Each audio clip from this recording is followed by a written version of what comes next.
praying Jehovah. What is the obsession with black Americans? Why everyone is so obsessed with us? Now, we know the history of white people in this country and their obsession with black Americans. They obsessed with our physical, they obsessed with our mental, they obsessed with our culture, they obsessed with all those things, and we know the answer to that. I think we talked about that enough throughout the decades of us learning about racism, Jim Crow, slavery, all that mess, so we understand their obsession with us. Okay? So we know how to combat that, and we know how to combat what I'm about to say. These immigrants, you have a lot of immigrants, migrants, refugees, people they fled their country, come over here and have this negative obsession with black Americans. Why is that? What is going on in their psyche to the point where that's all they think about is black Americans? It seems like they taking the mindset of the white boy. But before I continue, can y'all subscribe to my channel? Join my membership if you can. If you can't join the membership, just subscribe to my channel and I will greatly appreciate that. But have y'all noticed that? I'm pretty sure people around my age group or older have seen this. Just using social media for example, we can't have nothing without these people coming in, giving their opinion, trying to teach us about racism in America, trying to teach us on how we should be in America, how lazy, all these things. See, a lot of these immigrant groups come here and they start immediately comparing themselves to us. They say, they push this fake narrative talking about we work hard, y'all don't. This negative narrative that they put on themselves thinking that they're better than us. How do y'all work harder than us? That's the thing I don't understand. If you work hard, you wouldn't be fleeing over here. But you have a lot of these immigrant groups like the Hispanic, Asian, African, Caribbean, Haitian, whatever, anybody that come over here, they got that weird ass mindset. And you'll have a lot of these like Africans and Caribbeans that look down on our culture. Call our culture ghetto. Call our culture undisciplined and all those other things. How our culture is undisciplined. How our culture is ghetto, and all over the world y'all mimic everything we do. Y'all mimic how we walk, how we act, how we talk. Y'all even using Jamaican soul food restaurants, Korean soul food restaurants, all Caribbean soul food restaurants, all these things. But black Americans is ghetto. Our culture is ghetto. But y'all homeland is ghetto. Y'all homeland is ghetto on another level. Even the things in y'all culture is wild to me. It's wild to me. How lax y'all are with children. Allow things to happen with children. It seems like every ethnic group that come over here come from a land where it's cool to harm children in the SAN way. That's just my personal opinion. And from what I have read and what these people believe in. Some of them use religion. Okay? Some of them use, well, this is our tribal way of doing things. You get what I'm saying? Y'all got that old tribalistic stuff that just don't translate well. And y'all still performing some of these acts on children. Black American culture don't have that. And that's why I don't understand. What is the obsession with us? Is it because y'all come from places where y'all don't have nothing? Y'all don't know how to build together? Y'all don't know how to trust each other or trust one another? Are there black Americans that are turncoats? You goddamn right. There are a lot of coons in America. There are a lot of black Americans that have done things to undermine black society. Think about that. I would never deny that. Even just within your family or in your neighborhood or in your friend circle, there are people that will backbite you. There were people that want to see you fall. That is true. I would never deny that. But I guarantee that there are people within the black community that I can trust more than the African, Caribbean, Hispanic, Haitian, whatever you want to call them. I guarantee I can find that camaraderie with them. I could find somebody in California. I could find somebody in Maine. We got the same mindset and we can work together and build something. But you want to call our culture ghetto and undisciplined. It takes discipline to survive in America. Just me being a black American man, a free black American man. Do you know how hard it is to stay free compared to being in and not be free? You gotta survive all these hurdles that come your way here in America, and you're still a free black man and still a successful black man. Through all the bullshit that they throw at us, especially us as black men. Even with black women also, all the things that's thrown at black women, they still strive to be a free black American. That's something else. That's something else.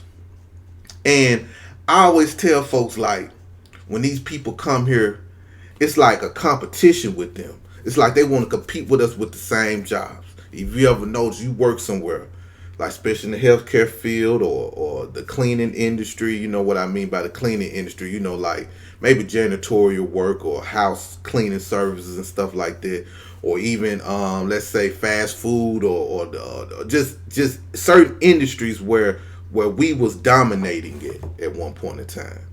They come here and compete with us, work for low wages, hire their own people, push us out. Then guess what? Now they got a whole industry on lock. Even out here in Dallas, right? There's a like when you go to downtown Dallas, they have like these cars like where you can like valet parking. You know, Immigrants run that. I remember when I first moved here, it was black folks running that. You know what I'm saying? But all of a sudden, you see an African, you see a Mexican, you see all these people doing it now. That's why I don't go to downtown Dallas no more, because of that. Because I don't feel comfortable feeding a group of people that pushed out or bid it low so they can get those contracts so black people can't have their industry no more. That's what they do. And that's what they do out here. Then, you know, they compete with us in the schools, you know, stuff like that. So they'll come to our schools. And this is what I noticed from talking to people from around the United States. They'll tell me how these schools have changed when the government placed these immigrants in their community. So therefore the curriculum changed. The language changed. You got to learn a whole goddamn language in some of these schools, man. You got to. And it's crazy, man. It's crazy. And it is so it's funny to me because when they do come to our schools and we do have to semi-conform to the ones that come over here, then the ones that come here start to learn American history, but they learn that white boy history. And that's why you get a lot of them trying to teach us about history. I'm like, nigga, you barely even spoke English. Your mama and daddy don't even know English. So you just learn a couple things about history and you think that black Americans are the problem? You know, that it just tripped out to me. Then a lot of them have this obsession again because of the media. See, the media already paint black Americans as bad. And I think a lot of these immigrant groups see it in their homeland. Then they come over here and they see it here in America. So all that stuff is internalized in them. And they pick up that obsession, just like the white boy do. Anytime black people hanging out somewhere, just chilling, minding their own business, shooting the shit in the parking lot. Maybe it's after a restaurant or something. You know how all those black folk congregate by the car and talk it up for a minute. You'll see white folks either call the police, staring, looking, all types of shit. Now you start to see these immigrant groups do the same thing. You start to see them do the same thing. They buy into it. They buy into it. And keep in mind, these immigrant groups stay in some of our neighborhoods. These immigrant groups are in the same proximity with us. And that's how the tension go. You know. So that's my thing with it, man. And I think for me personally, I think the obsession with us is just the jealousy. See, this is my thing. These people only compare the small minority or the small segment of black people that do nigga shit. They compare their most successful people against a small minority of black people that do nigga shit. They never compare to the rest of us. I never seen an African compare himself to me or you. They always compare themselves what they see on social media. You get what I'm saying? They always compare single motherhood on what they see on social media. But they'll never talk about their single motherhood out there in their homeland. Or even just no parenthood in their homeland where they from. They never talk about that. America has a single mother problem, as people say. But one thing I can say about the single mother never put their kids in orphanages. They never left their kids out. And if it happens, just a small minority of them. But 9 times out of 10, that single black mother gonna be with her child. She's going to raise her child at the best of her capability. And she's gonna do her best to make sure her child is great. Majority of single mothers are not bad mothers, yo. You see a lot of these people make think pieces about single black mothers, raised the most worst children, whoop-de-whoop. Guess what, man? Even two-parent, I come from a two-parent household. I did fuck shit. I know a lot of people that come from two-parent households and done fuck shit. People gonna do fuck shit regardless. They just gonna do it. You got two-parent households in Asia, Africa, Caribbean, all these places. Well, now I don't know about the Caribbean. My bad. But even in Hispanic communities, there is abuse going on. There's SA going on. There's some of them be starving their children if they don't make a certain type of grade, or they get physically abused. Then they say, well, black men are not in the child life. Black men are in their kids' life. We might not be with the mama, you know what I'm saying? But for the most part, most black men want to be great fathers, and they do their best to be great fathers. The black American man is a better father than all these other people around the world. Reason why? Because all these other men, culture is to beat on women, beat on children, SA kids. That's their culture. Am I saying black American men don't do that? There is a small segment of black American men that are disgusting. See, I'm one of these people. I would never forget what goes on in black American society also. But I also know that all black Americans not on it. You tell the average black American that such and such did something to this child, that black American will get upset and gonna want to do something to him. But for their culture, especially Hispanic culture, African culture, those people, they into that. In the state of Texas alone, the number one perpetrator of child touching is those people, the Hispanics. They gonna say white people are number one, but just don't forget black people. Those Hispanics identify as white. Look in the Texas prison system and look that up. Black people at the bottom.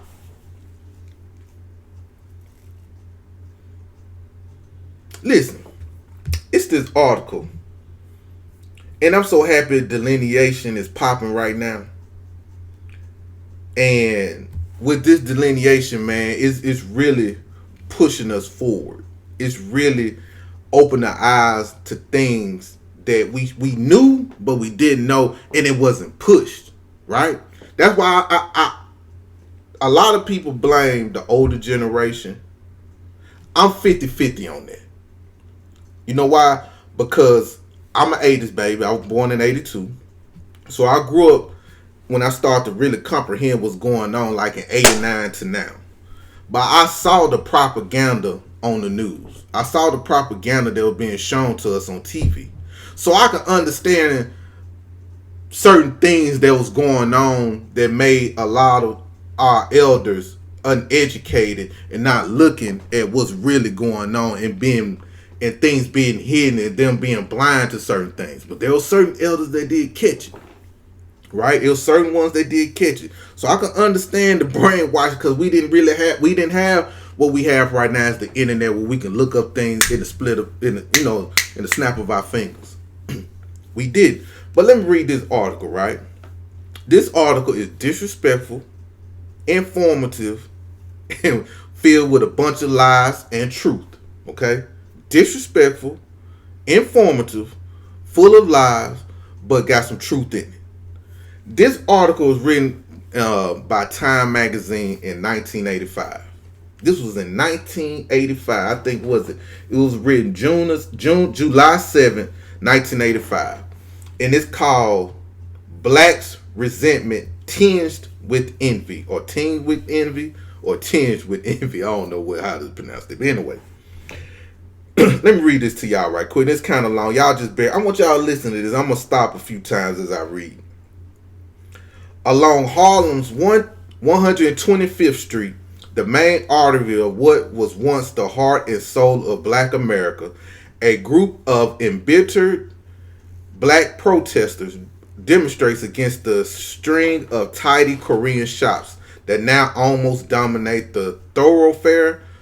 In Miami, native Blacks are beginning to feel like spurned foreigners as ambitious Cubans give the city a Latin rhythm and take over what was once bastions of Black business.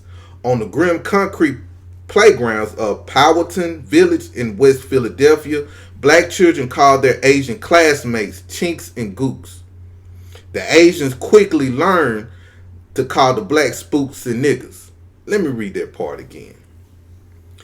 In Philadelphia, Powhatan Village, in West Philadelphia to be exact, Black children called their Asian classmates chinks and gooks. I don't believe that. I promise I don't believe that. This is Time Magazine in 1985. I can't imagine that. If anybody from the Philadelphia area that grew up around that time when those Koreans started to come over, or those Asians started to come on in 1985, from what I remember and from what I was told and from what I have read, that the Asians came over there and displayed anti-Black hatred towards the Black children out there. From what I have read, from back in the day when I was in college, from back when I was in college, I remember reading stuff about that. And they tried to flip it to make it seem like the Black American is the problem. I never once heard a Black American call them chinks and gooks. White folks called them that. White people called them that. And I guarantee the Asians was calling the Black people spooks and niggas, and the Black folks probably responded back calling them gooks and chinks. But I can't see Black Americans started that out first. I just can't see that. All right, let me continue reading, y'all. Excuse me. Ever since the first slave ships unloaded their human cargo 360 years ago, Black Americans have witnessed a succession of determined immigrants, German, Irish, and Jews, and Italians. Whether discrimination to achieve a measure of acceptance and economic success that far surpass their own. Once again, the pattern is repeating itself.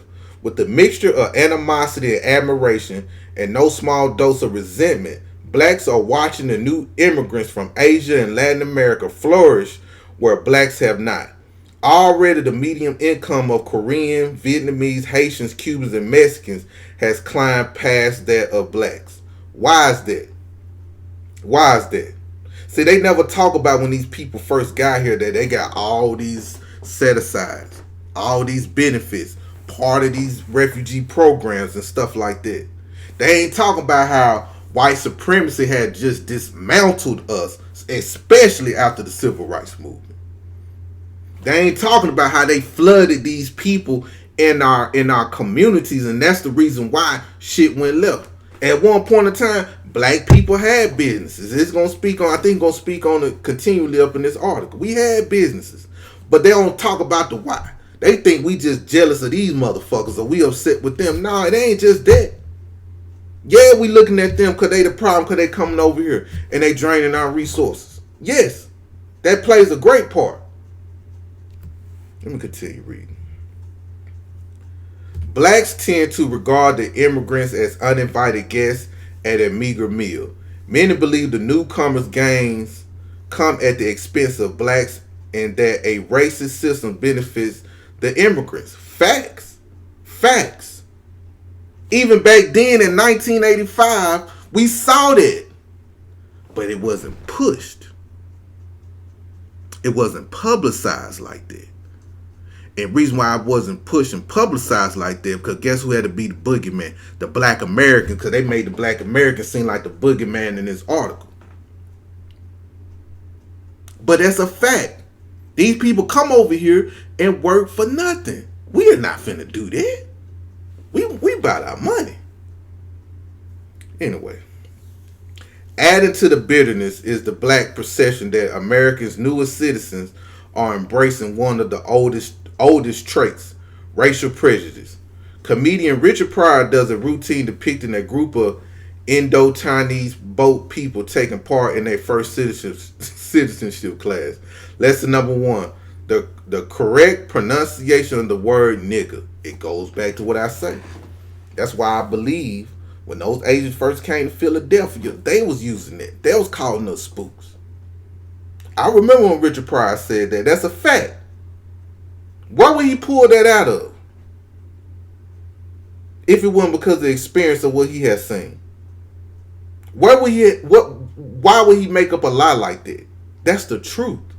That's why I don't believe black American children would call them that first. I believe those people learned from wherever the immigration office or wherever they come from, say, hey, those are niggas over there.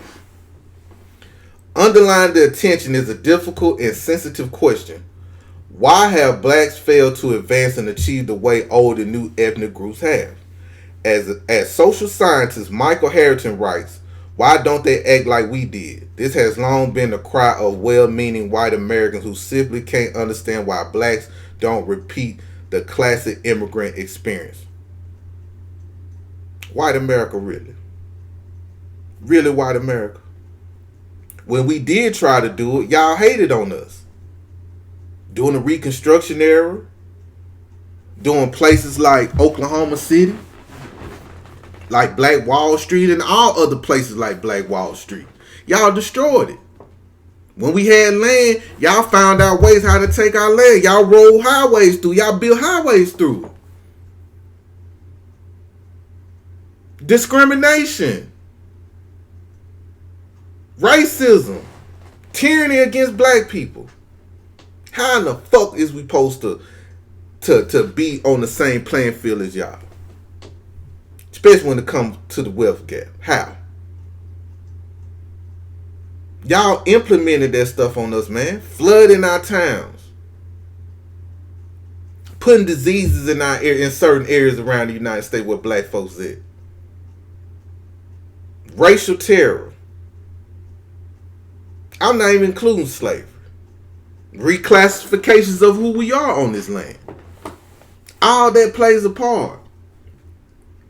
Redlining. All that plays a part that only affected black people. None of that stuff I named ever has been done to white people. Ever. That's why. If they didn't do that to us, then I say, you know what, they do got a point. Why black people didn't come up? This is 1985. This is like 15, 17 years prior to the civil rights. Barely out of Jim Crow. Still high racial tension. Still discrimination on those even working at certain places. Even in the 80s, we still couldn't work at certain places. Certain laws, workplace laws had to be passed in the 80s and the late 90s for black people to be accepted in some of these positions. Business loans. Y'all made it hard for certain black people to get business loans. I think my memory serves me correct. Black women really didn't get a chance to get credit or certain business loans to like the late 80s and early 90s, I want to say. Now, I could be wrong. Let me continue reading. The answer, in part at least, is that black experience in America has been unique. No other people came to America in chains. See, that's another bullshit. See, that's when they start pushing that out of that Africa shit. It was only a small percentage of people that touched this land, but majority of us was indigenous to this land. Unlike other groups that experienced spasms of prejudice that lasted a few decades, boy, I tell a few decades, nigga, centuries. Blacks have faced generations of racism indeed. They are among the oldest and newest Americans. Old because they have lived in the U.S. since the time the nation was just an idea. New because it has been only in the past 20 years that they have become truly enfranchised. Enfranchised, I don't know, I'm messing up, y'all can read. Enfranchised citizens, says economist Thomas Sowell. Oh, Lord. The race as a whole has moved from utter destitution in money, knowledge, and rights to a place alongside other groups emerging in great struggle of life. None have had to come from so far back to join their fellow Americans. Man, going on. In reality, American blacks were immigrants. No, we was not. We was never immigrants. Internal immigrants. What the fuck? So what the fuck is an internal immigrant? They were saying this bullshit in 1985, y'all. What is an internal immigrant? Let me look that up. What is an internal immigrant? We finna do that live as I'm talking. What is a internal immigrant? I never heard that in a day in my life. What is that? An internal immigrant is a person who moves to a new location within the borders of their own home country. Unlike international immigrants, they do not cross international borders. Okay, that makes sense. So we do move. Okay, so why they call it internal? I hate these niggas, boy. That is so crazy. So they call us it. So by me moving from Mississippi to Texas, I'm an immigrant, an internal immigrant. So it gotta be immigrant somewhere with it. Man, fuck out of here. I'm an American citizen. Man, that's crazy. So in reality, American blacks were immigrants, internal immigrants. Sowell notes in his book Ethnic America, that's from 1940 to 1970, 4 million blacks, nearly 1/4 of all the 19th century European immigrants to the U.S. combined, migrated from the rural South, the poorest area of the country, to the suburban North. Many of today's urban blacks are only the second generation in the city, and their parents arrived at a time when the smokestack of communities was spluttering. Listen, y'all. So even in 85, they'll try to call us immigrants then within our own nation. That is funny to me. That is so funny. And it's just amazing. I think that's where these Africans and Caribbeans, Hispanics get this mess from.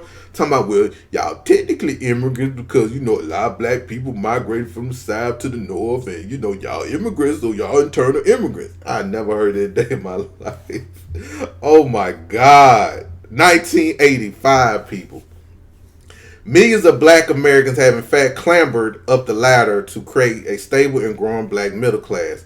But there are two black Americas. The other is an entrenched underclass stuck at the very bottom of society. It is these blacks, an alarming percentage of them from fragmented families, households headed by women, who appear less capable of economic survival than the tenacious new immigrants. Once again, if I had the same benefits, not the same roadblocks, as an immigrant, I guarantee the single black mother would survive. She would survive during those times. But they not talking about white supremacy on the reason why situations became like that. You'll hear a lot of people blame government assistance. Government assistance ain't had nothing to do, especially in the South. I can't speak for the East Coast, up North, West Coast. I don't know. But government assistance wasn't really popping like that in Mississippi. You get what I'm saying? So when I hear people talk about, well, the black woman, kicked the man out the house, because, man, fuck all that shit. It wasn't going down in the South where I was at. I'm going to be straight up. Was there women kicking out men? Yes, I'm pretty sure it was. You know what I mean? It was a lot of Rolling Stones out there, or it was probably women that just get tired of the nigga. You know what I mean? But for the most part, the black man and the black woman was together in the South. Mississippi, Tennessee, those places that I know about. Now, I can't speak for no other place. And Arkansas, let me throw Arkansas into, and Louisiana. So we didn't have that issue.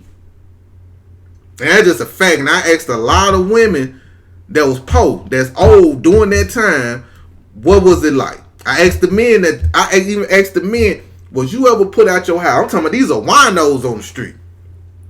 When black people start getting public assistance, was y'all getting put out the house? The motherfucker looked at me crazy like, nah. You know what I'm saying? So maybe that's an East Coast thing or up north thing. Okay? But anyway. Let's see. Let me see where I was at. In Harlem, the moms and pops who presided over family store was once Jewish or Italian.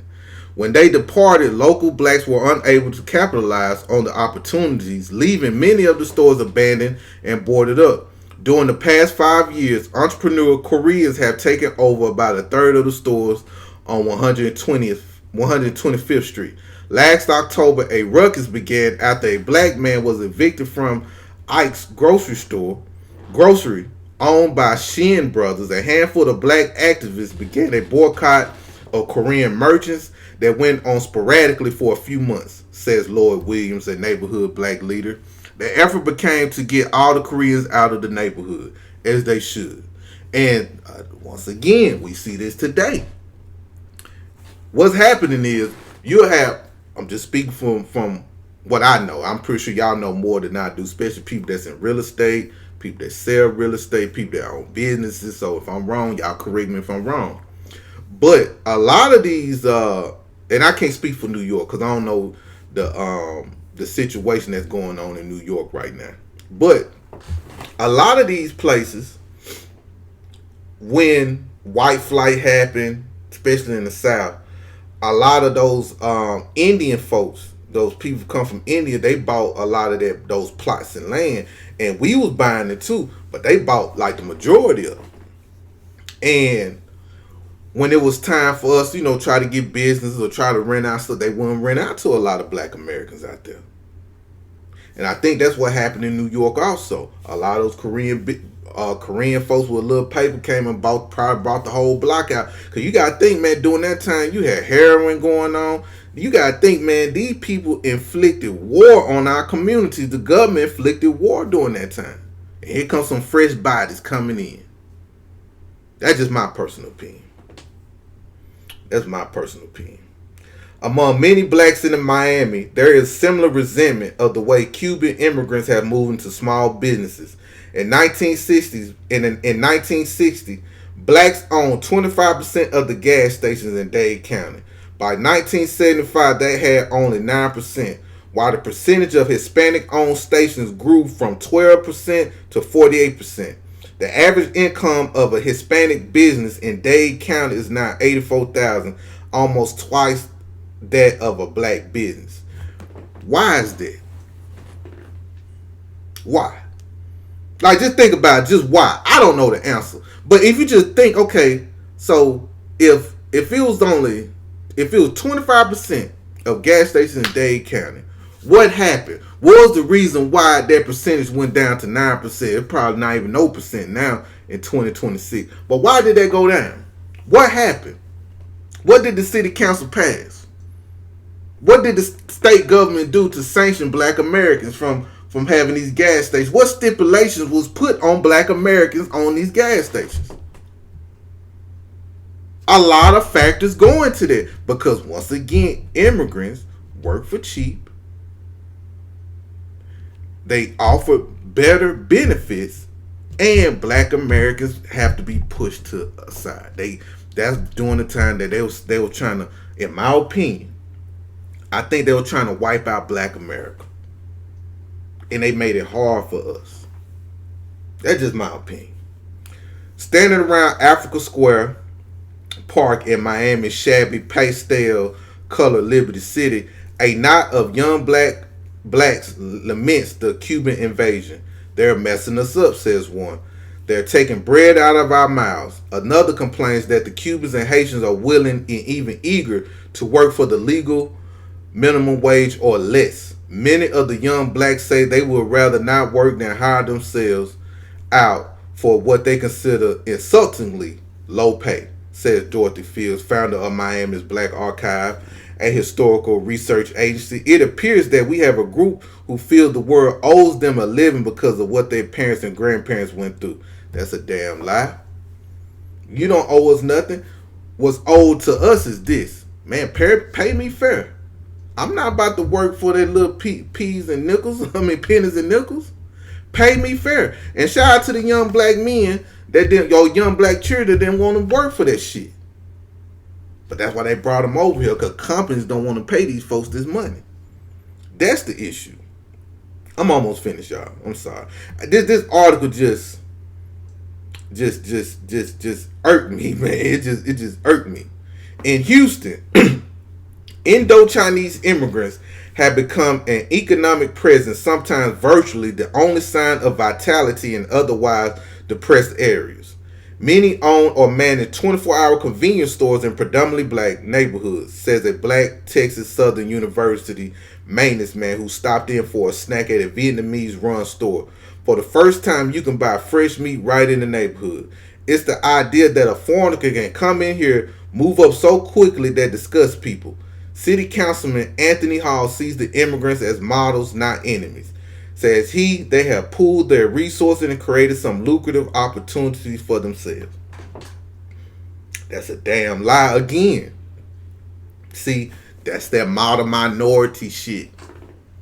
If you could come to a country and not be harassed, you going to flourish. You are going to flourish. I'm pretty sure there was black people selling fresh vegetables and fruits. Back in the day, you can go to a man that sit on the side of the road selling watermelon, selling cucumbers, selling snap peas, selling all types of shit. And you mean to tell me that people in Texas especially couldn't get fresh fruit in the black areas, in the black community? So it took a Vietnamese motherfucker to come here and be like, hey, I got a good idea. We can sell some fresh meat. We can sell this and sell that, because the niggas just ain't smart enough to do it. I guarantee there was black people doing that, yo. I know for a fact they was. I just don't believe it. But this when they were introducing this model minority, and during this time, the black man and the black woman was America's enemy number one. This was the start of this bullshit. And you can see it. You can see it. Anyway, I ain't gonna read the rest of it. Oh, I'm gonna have to read this. I'm sorry. I gotta read this. For the Hmong, I don't know if I'm pronouncing this word right. It's for the Hmong, Hmong, rural Laotian tribesmen who migrated to Powhatan Village in West Philadelphia in 1981. The city of brotherly love proved anything but they came with little knowledge of American life, only to be confronted by crime, unemployment, and blacks who call them gooks. That's a goddamn lie. I don't believe that. The Hmong, I don't know how you call the Hmong though, had been taught one thing about America. Hold on, listen. These Asians been taught one thing about America. Do not trust black people. When the teacher of an elementary school English class attempt to explain the meaning of the word hate, the class of young Laotians responded that they knew what they hated: blacks. The mutual ignorance spurred violence. Some of the Hmong people were threatened in the streets in a fight between a group of Hmong and several blacks. One Hmong had both his legs broken and his skull fractured. Less schooled and urban survivors than the Koreans and Vietnamese, the Hmong began to move away, said Chuck Moore. We are trying to be nice and friendly, but we have gotten into trouble. Y'all were fucking with them black folks. Listen what they said. They knew what hated mean, and that was blacks. The mutual ignorance spurred violence. Blacks weren't violent towards them people. Come on, man. This how this article is straight propaganda. Like most who came before them, the new immigrants are animated by the belief that America is the land of opportunity, and for many of them, it is. Yet for much of the black underclass, America seems to be the land of opportunity denied. In each case, the perception has often been fulfilled. The name of this article, y'all, is Black Resentment, Tinged or Tinged with Envy. It's written in Time magazine. If y'all looked it up, y'all read that, man. Reading it shows me the envy, the jealousy, the hatred that a lot of these immigrant groups had for black Americans when they first came over here. And that's why I'm not surprised. Reading this article showed me that a lot of these black politicians were shucking and jiving, and they start throwing black Americans under the bus. So in closing, shout out to everyone. I wore myself out. I didn't expect to be on this video this long. But I hope y'all enjoyed the video, man. And make sure y'all subscribe and like. And peace out.